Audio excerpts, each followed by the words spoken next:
Hi, I'm Tom. I'm going to talk about Trademark Office Actions. This is when the United States Patent and Trademark Office issues an office action to you for a trademark that you filed. And they can do this on any number of grounds. Typically, they'll issue either a substantive office action or a non-substantive office action. In a non-substantive office action, usually they're very easy.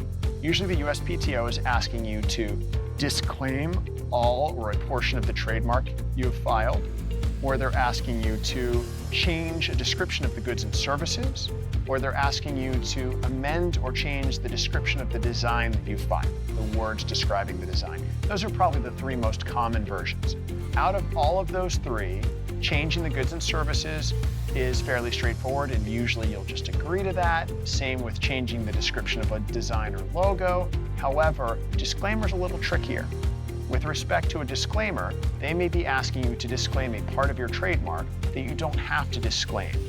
So think about that and talk to counsel before doing something like that, but just giving you a short warning there. Now, the other two types of office actions you may receive are substantive office actions. And there's more than just these two, but these are the two principal.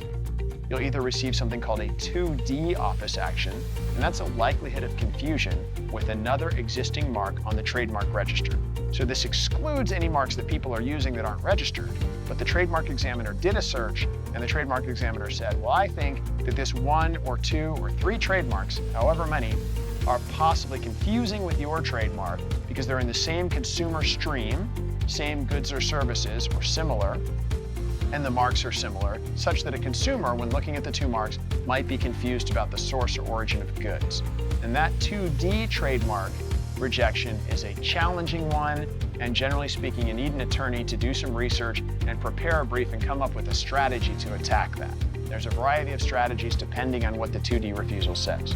The other type of office action you might receive commonly that's substantive is a 2E refusal.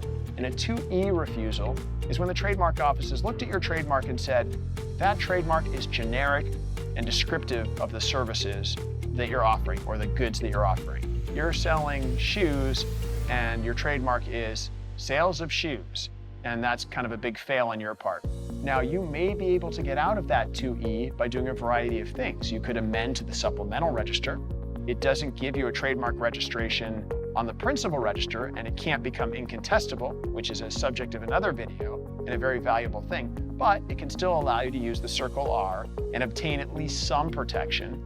Or you can file a response brief to the USPTO explaining why it's not generic or descriptive. And one of the reasons could be that you've been using it for more than 5 years and it's widely recognized in the industry. Or one of the reasons could be they misunderstood the goods and services that you've applied for and what the words mean in that context. But again, another time when you absolutely should talk to an attorney if you get a substantive refusal in either case before agreeing to anything that the office suggests or before filing a response, because you only get so many bites at that trademark apple, and it's important to get them right because everything you file with the USPTO is a part of the office action's permanent record. I'll turn it over to David to see if he has anything else to add. Thanks, Tom. That was an excellent summary of the trademark office action process. I would just add that, when you get one of those substantive refusals, as you said, you don't get that many chances, and I've seen too many clients try to file a one-page response and make admissions and say things that actually make the problem worse. There are times when the trademark office will ask you for information. That's often a trap. They're often asking you for information to issue more refusals against your application. So before you file a response, even to something that doesn't seem that important, it's worth talking to your attorney so you don't make the situation worse, because sometimes it can be harder to respond after you filed something without really knowing the strategy that's at play there.